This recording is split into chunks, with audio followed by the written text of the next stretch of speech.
हमारे प्यारे कार्यकर्ता बब्बर शेर, भाइयों और बहनों और प्रेस के हमारे मित्रों, आप सबका यहाँ बहुत बहुत स्वागत, नमस्कार। कैसे हैं आप लोग? हिंदुस्तान में विचारधारा की लड़ाई चल रही है। एक तरफ कांग्रेस पार्टी जो संविधान को मानती है और इसके लिए लड़ रही है, और दूसरी तरफ आरएसएस, बीजेपी जो इस संविधान के खिलाफ है, अंबेडकर जी, गांधी जी के संविधान के खिलाफ है, इसको कमजोर करते हैं और इसको खत्म करना चाहते हैं। ये लड़ाई चल रही है। ये जो संविधान है, ये सिर्फ एक किताब नहीं है, इसमें हिंदुस्तान की हजारों साल पुरानी सोच है। अंबेडकर जी, महात्मा गांधी जी, बुद्ध भगवान, बसवना जी, फूले जी, नारायण गुरु जी, हिंदुस्तान के जो महापुरुष हैं, उनकी सोच और उनकी आवाज इस संविधान में है। कुछ दिन पहले आरएसएस के नेता मोहन भगवत ने कहा कि हिंदुस्तान को 15 अगस्त 1947 में आजादी नहीं मिली, वो झूठी आजादी थी, सच्ची आजादी मोदी जी के आने के बाद मिली। भाइयों और बहनों, ये सीधा संविधान पर आक्रमण है। इन्होंने पहले, लोकसभा से पहले संविधान को रद्द करने की कोशिश की। इन्होंने कहा कि 400 पार हमारी सीटें आएंगी, और जब सीटें आएंगी हम संविधान को खत्म कर देंगे, बदल देंगे। उनके सामने इंडिया गठबंधन और कांग्रेस पार्टी खड़ी हुई, हमारे कार्यकर्ता खड़े हुए, और लोकसभा में 400 पार छोड़ो, लोकसभा में नरेंद्र मोदी जी को इस पर मत्था टेकना पड़ा था। जब वो अंदर घुसे थे, मत्था टेक कर घुसे थे। भाई और बहनों, एक बात याद कीजिए और इसको भूलिए मत, जिस दिन ये संविधान खत्म हो गया, उस दिन हिंदुस्तान के गरीब लोगों के लिए इस देश में कुछ नहीं बचेगा। दलितों के लिए, आदिवासियों के लिए, पिछड़ों के लिए देश में कुछ नहीं बचेगा। लक्ष्य का यही है। आप देखिए, 2-3 अरबपतियों को सारे के सारे कॉन्ट्रैक्ट दे देते हैं। अदानी, अंबानी जैसे लोगों को हिंदुस्तान का पूरा धन पकड़ाया जा रहा है। इस संविधान में कहां लिखा है कि हिंदुस्तान का धन अदानी के हवाले कर देना चाहिए? मुझे दिखाओ कहां लिखा है इस संविधान में। संविधान में लिखा है हिंदुस्तान के सारे नागरिक एक समान है। संविधान में लिखा है कि हर हिंदुस्तानी को सपना देखने का, भविष्य बनाने का मौका होना चाहिए। आज 50 साल से सबसे ज्यादा बेरोजगारी आज हिंदुस्तान में है। अरबपति हजारों करोड़ रुपए बच्चों की शादी में खर्च कर देते हैं। कोई 10 करोड़ की घड़ी पहनता है, कोई 15 करोड़ की घड़ी पहनता है, मगर अगर आप अपने बच्चों की शादी करवाना चाहते हो तो आपको कर्जा लेना पड़ता है। आपके घर में पैसा नहीं है। क्यों नहीं है? क्योंकि रोजगार नहीं है। और भाइयों और बहनों, एक बात भूलिए मत, जितना अदानी और अंबानी आगे बढ़ेंगे, जितना धन इन अरबपतियों के हाथ में जाएगा, उतना कम रोजगार आपके बच्चों को मिलेगा। ये नोटबंदी जो इन्होंने की, जो जीएसटी लागू की है, ये हिंदुस्तान के गरीब लोगों को खत्म करने के औजार है। ये योजना ही नहीं है, ये हथियार है। जीएसटी कौन देता है? जीएसटी अरबपति नहीं देते हैं, जीएसटी हिंदुस्तान के गरीब लोग देते हैं। जब आप एक शर्ट खरीदते हो, पैंट खरीदते हो, जितनी जीएसटी आप देते हो उतनी ही जीएसटी अदानी अंबानी देते हैं। आप रेस्टोरेंट में खाना खाते हो, ढाबे में खाना खाते हो, जितनी जीएसटी आपके जेब से निकलती है उतनी ही जीएसटी अदानी देता है। लाखों करोड़ रुपए आपके जेबों से निकाला जाता है। लाखों करोड़ रुपए कहां जाता है? सीधा अरबपतियों के बैंक अकाउंट में जाता है। 16 लाख करोड़ रुपए नरेंद्र मोदी जी ने अरबपतियों का कर्जा माफ किया है। किसका पैसा था वो? उनका पैसा नहीं था, आपका पैसा था। कर्जा माफ कैसे हुआ? आपके पैसे से हुआ, आपकी मेहनत से हुआ। मगर मैं आपसे पूछना चाहता हूं, किस किसान का कर्जा माफ करते हैं? किस मजदूर का पैसा माफ करते हैं? किस स्टूडेंट का पैसा कर्जा माफ करते हैं? तो जीएसटी आप देते हो, मेहनत आप करते हो, और चाइना का माल अदानी अंबानी ये लोग हिंदुस्तान में बेचते हैं। चाइना के युवा को रोजगार मिलता है, अदानी को अंबानी को फायदा होता है, और आपके बच्चों के हाथ से रोजगार छीना जाता है। और ये पूरा पूरा सिस्टम कैसे चल रहा है? आपके जेब में से पैसा निकालकर जीएसटी का पैसा, टैक्स का पैसा, फर्टिलाइजर का पैसा, सारा का सारा आपके जेब में से निकलकर अदानी अंबानी के जेब में जाता है। पेट्रोल का दाम बढ़ता जाता है, आप देखते रहते हो। इंटरनेशनल मार्केट में पेट्रोल का दाम नीचे जाता है, मगर हिंदुस्तान में पेट्रोल का दाम नीचे कभी नहीं जाएगा। फायदा अरबपतियों को, अदानी को, अंबानी को। कॉन्स्टिट्यूशन से पहले, संविधान से पहले इस देश में गरीबों के कोई अधिकार नहीं हुआ करते थे। संविधान से पहले, याद रखिए, आजादी से पहले इस देश में गरीबों के कोई अधिकार नहीं थे, दलितों के कोई अधिकार नहीं थे, पिछड़ों के कोई अधिकार नहीं थे, आदिवासियों के कोई अधिकार नहीं थे। अधिकार सिर्फ महाराजा राजा के थे। वो बदलाव आजादी के दिन आया था। आपको जमीन दी गई, जमीन का हक दिया गया, अधिकार दिए गए। बीजेपी आरएसएस चाहते हैं कि आजादी से पहले जो था, जहां गरीबों के कोई अधिकार नहीं थे, सिर्फ अंबानी अदानी जैसे लोगों के अधिकार थे, वैसा हिंदुस्तान चाहते हैं। यह लड़ाई हो रही है। वो चाहते हैं कि गरीब चुप बैठे, एक शब्द ना कहे, भूखे मर जाए, कोई सपना ना देखे, और हिंदुस्तान अरबपति चलाए। जहां उनको एयरपोर्ट चाहिए एयरपोर्ट मिल जाए, जहां उनको पोर्ट चाहिए पोर्ट मिल जाए, जहां हाईवे चाहिए हाईवे बनानी है हाईवे बना ले, सारे के सारे कॉन्ट्रैक्ट उनके हाथ चले जाए। अब आप कहोगे राहुल जी, आपने बता दिया कि लड़ाई संविधान और आरएसएस और बीजेपी के बीच में है। आपने हमें बता दिया कि हमारे अधिकार छीने जा रहे हैं। आपने हमें बता दिया कि गरीबों को कुचला जा रहा है, पिछड़ों को, दलितों को, आदिवासियों को दबाया जा रहा है। तो आगे का रास्ता क्या है? आपके दिल में यह सवाल होगा कि आगे का रास्ता क्या है। मैं आपको बताना चाहता हूं। सबसे पहले आप एक चीज नोट कीजिए, प्राइवेटाइजेशन होता है। आपके अस्पताल, सरकारी अस्पताल प्राइवेट हाथों में जाते हैं। आपके बच्चे प्राइवेट कॉलेज और यूनिवर्सिटी में जाते हैं। जब आप बीमार होते हो, आप प्राइवेट अस्पतालों में जाते हो। सबसे पहले आप एक अपने आप से सवाल पूछिए, यह जो प्राइवेटाइजेशन हो रहा है, यह जो शिक्षा का सिस्टम प्राइवेटाइज हो रहा है, स्वास्थ्य का सिस्टम प्राइवेटाइज हो रहा है, इस प्राइवेट सिस्टम के मालिक कौन है? यह सवाल पूछिए। आप लोग बच्चों की शिक्षा के लिए लाखों रुपए देते हो।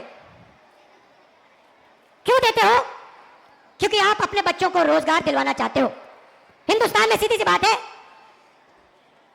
शिक्षा का जो सिस्टम है, सर्टिफिकेशन का सिस्टम है, ठप्पे का सिस्टम है। आपको सर्टिफिकेशन चाहिए कि मेरे बच्चे ने यूनिवर्सिटी डिग्री कर दी, कॉलेज की डिग्री कर दी, और आप सोचते हो, करोड़ों लोग सोचते हैं, करोड़ों युवा सोचते हैं कि इस सर्टिफिकेशन के साथ आप अपनी जिंदगी बना पाओगे। सोचते हैं कि लाखों रुपए देने के बाद, अरबपतियों को लाखों रुपए देने के बाद, मेहनत करने के बाद हमारे बच्चों को सर्टिफिकेशन मिल जाएगा और उनको रोजगार मिल जाएगा। भाई और बहनों, यह सरासर झूठ है। इस देश में आपके बच्चों को रोजगार नहीं मिल सकता है, चाहे वो कुछ भी कर ले, क्षमता हो, ऊर्जा हो, सपना हो। इस देश के युवाओं को रोजगार नहीं मिल सकता है। तो मैं आपसे क्या कह रहा हूं? मैं कह रहा हूं कि लाखों रुपए आप अरबपतियों को शिक्षा के लिए दे रहे हो, और अरबपति हिंदुस्तान के रोजगार के सिस्टम को खत्म कर दिया है। नोटबंदी हुई, गलत जीएसटी लागू हुई। आप किसी भी छोटे दुकानदार से पूछो, किसी भी छोटे बिजनेस वाले से पूछो, जो अदानी अंबानी जैसे नहीं है, जो नरेंद्र मोदी के ऑफिस में नहीं जा सकते, उनसे पूछो जीएसटी से फायदा हुआ, नोटबंदी से फायदा हुआ? वो आपसे कहेंगे भैया नोटबंदी जीएसटी ने हमें खत्म कर दिया, मरवा दिया। रोजगार कौन देता है? अदानी अंबानी नहीं देते। रोजगार करोड़ों छोटे बिजनेस वाले देते हैं, स्मॉल मीडियम बिजनेस वाले देते हैं। उन सबको इन लोगों ने तक खत्म कर दिया है। नतीजा है, आप अस्पताल जाओ, लाखों रुपए अरबपतियों को दो, उसके बाद आप बच्चों को कॉलेज भेजो, लाखों रुपए अपनी जेब से निकालकर आप अरबपतियों को दो। इस सोच में दो कि आपके बच्चों को शिक्षा मिलेगी, सर्टिफिकेशन मिलेगा। मगर जो सर्टिफिकेशन आपको मिल रहा है बिना रोजगार के, उसका कोई मतलब ही नहीं है, वो कचरा है। ये देश की सच्चाई है। आईआईटी के जो स्टूडेंट्स हैं उनको रोजगार नहीं मिल रहा,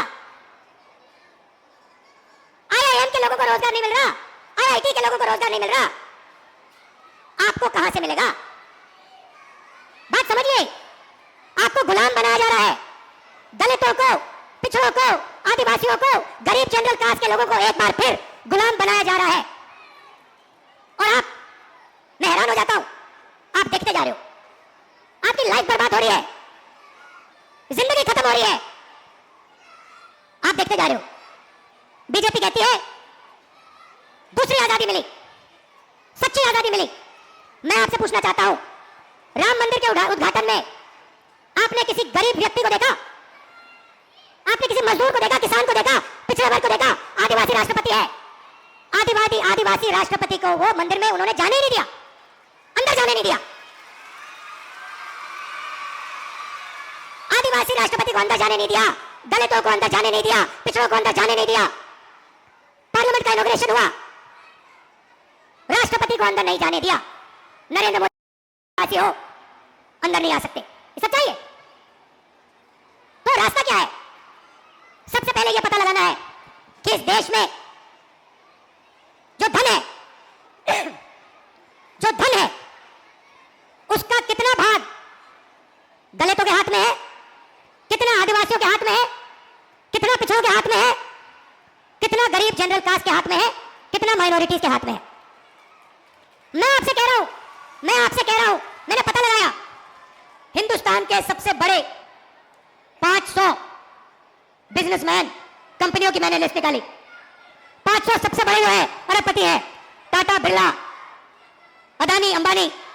मैं आपको बता रहा हूं कि ये जो 500 कंपनियां हैं, इनके जो 500 मालिक हैं, इनमें आपको एक पिछड़े वर्ग का व्यक्ति नहीं मिलेगा, एक दलित नहीं है, एक आदिवासी नहीं है, एक पिछड़ा नहीं है। मतलब 90% लोग, 90% आबादी में से इनमें एक भी नहीं है।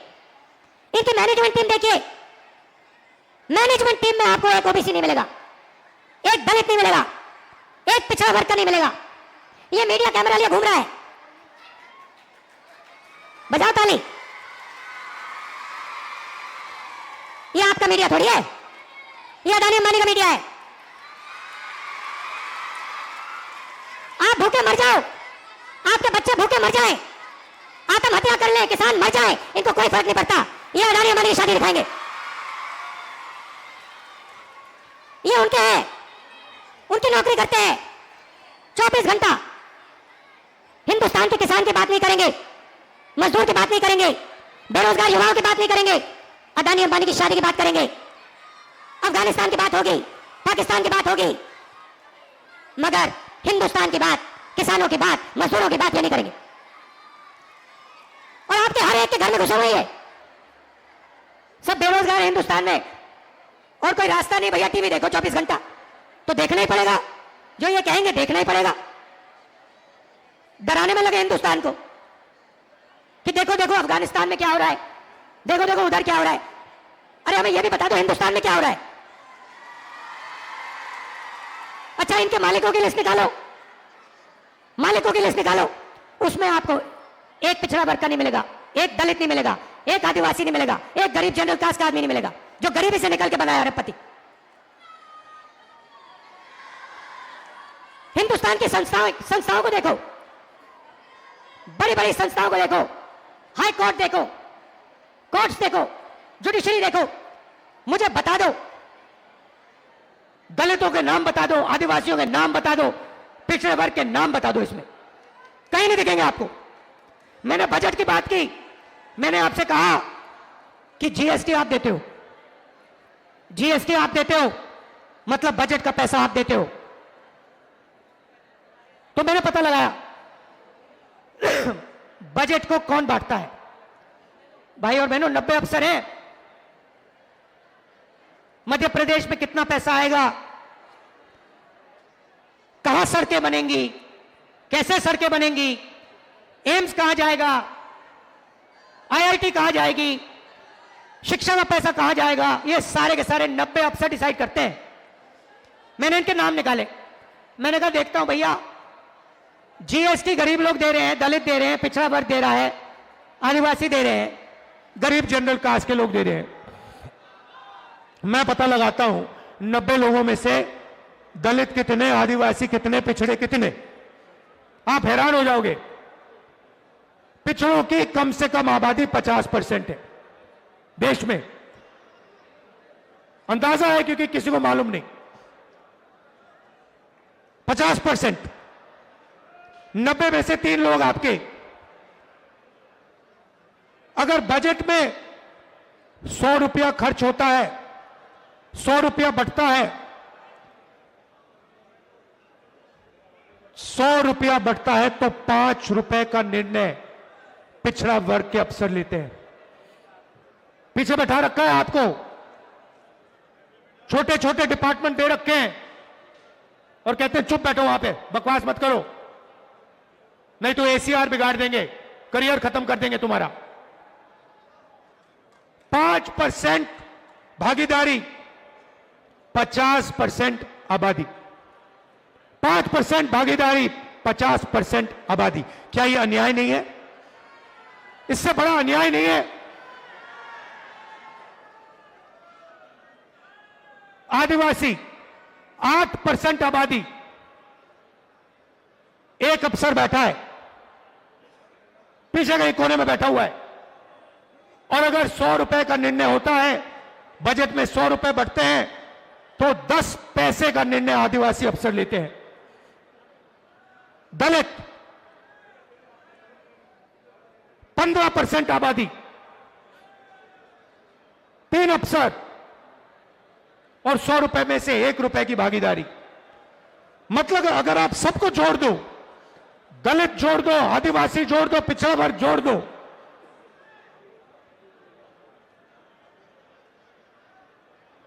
₹6.10 की आपकी भागीदारी है। ₹6.10 की भागीदारी, 73%, 73% आपकी आबादी। तो ना बजट बांटते हो, ना आपके प्राइवेट कॉलेजेस, यूनिवर्सिटीज, ना आपके अस्पताल, ना आपकी ब्यूरोक्रेसी, आपके पास कुछ है ही नहीं। आपको आपका एक ही भविष्य है। आपका भविष्य एक दो है। एक, आप मजदूरी करो। बीजेपी की सोच है कि आप के 2 भविष्य है। एक, मजदूरी करो, और दूसरा, अगर आपने ज्यादा चिल्लाया तो जेल में जाओ। ये इनका 21वीं सदी का विजन है। इसलिए मैंने नरेंद्र मोदी के सामने कहा कि मैं नहीं जानता, आप तो कभी करने वाले हो नहीं, मगर जैसे ही कांग्रेस पार्टी की सरकार आएगी, चाहे मध्य प्रदेश में आए, चाहे दिल्ली में आए, जाति जनगणना हम आते ही करना शुरू कर देंगे। तेलंगाना के सीएम बैठे हैं, वहां पे क्रांतिकारी तरीके से हमने जाति जनगणना की है।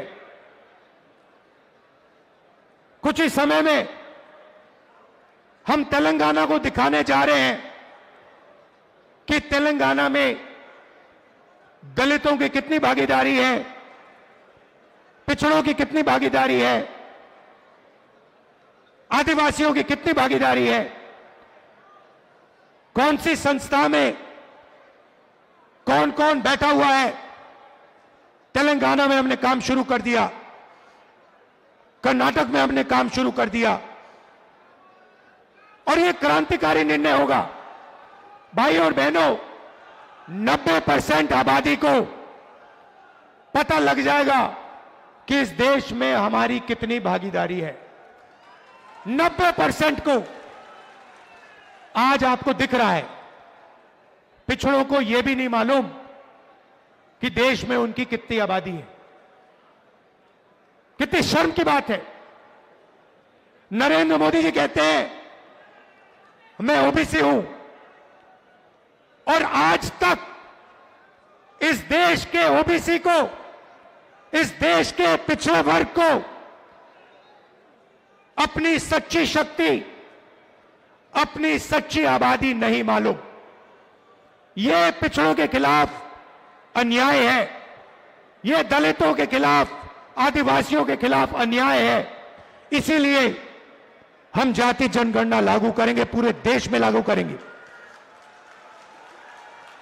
और दूध का दूध, पानी का पानी हो जाएगा। सबको पता लग जाएगा कि जुडिशियल सिस्टम में हमारे कितने लोग हैं। प्राइवेट अस्पताल किसके हाथों में है, प्राइवेट कॉलेज यूनिवर्सिटी किसके हाथ में है, ये बड़े बड़े जो बिजनेसेस हैं किसके हाथ में। सब दूध का दूध, पानी का पानी हो जाएगा। और नरेंद्र मोदी जी डरते हैं, ये करवाना नहीं चाहते, नहीं कर सकते और कभी नहीं करेंगे। और पार्लियामेंट में मैंने इनके सामने एक और बात बोल दी कि ये जो 50% की रिजर्वेशन की दीवार बना रखी है, कि 50% से ज्यादा रिजर्वेशन जा ही नहीं सकता, इस दीवार को भी हम लोकसभा में, राज्यसभा में तोड़कर परे कर देंगे।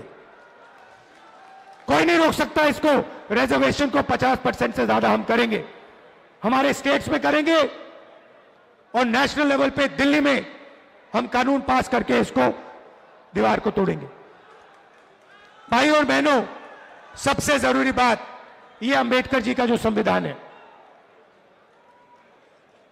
जिसका अपमान कुछ दिन पहले मोहन भागवत जी ने किया। वो कहते हैं कि इस संविधान ने हमें आजादी नहीं दी, इस संविधान का आजादी से कोई लेना देना नहीं है, क्योंकि उनके मुताबिक आजादी ही नहीं थी। आजादी मोदी जी के आने के बाद हुई। इसका मतलब वो इस संविधान को नहीं मानते हैं। अंबेडकर जी के जिंदगी, अंबेडकर जी का जो खून पसीना था इस संविधान को बनाने के लिए, उसका सीधा मोहन भागवत ने अपमान किया है और इस पर आक्रमण किया है। कांग्रेस के जो कार्यकर्ता हैं, जिसको मैंने बब्बर शेर बोला, टाइगर, आपका काम इस संविधान की रक्षा करने का है। जहां भी आरएसएस के लोग, बीजेपी के लोग इस संविधान पर आक्रमण करते हैं, जहां भी वो गरीबों को कुचलने की कोशिश करते हैं, जहां भी वो कमजोरों को मारने की कोशिश करते हैं, कांग्रेस पार्टी के कार्यकर्ता को वहां जाकर पत्थर जैसे वहां जाकर खड़ा हो जाना चाहिए, चट्टान जैसे वहां खड़ा हो जाना चाहिए कि मैं नहीं होने दूंगा, मैं संविधान की रक्षा करूंगा। यह आपका मिशन है। मैं जानता हूं कि मध्य प्रदेश में आप दिल से लड़ते हो। मैं जानता हूं कि आप पर अत्याचार होता है, आप पर आक्रमण होता है, मगर आप पीछे नहीं हटते हो। दिल से मैं आपका धन्यवाद करता हूं, आपके परिवारों का धन्यवाद करता हूं, आपके बच्चों का धन्यवाद करता हूं कि आप हमारी विचारधारा के लिए लड़ते हो। गांधी जी की विचारधारा के लिए, अंबेडकर जी की विचारधारा के लिए, नेहरू जी की विचारधारा के लिए, संविधान के लिए। आप सबका दिल से बहुत बहुत धन्यवाद। नफरत के बाजार में मोहब्बत की दुकान खोलनी है और आप सब लोगों को मिलकर खोलनी है। धन्यवाद।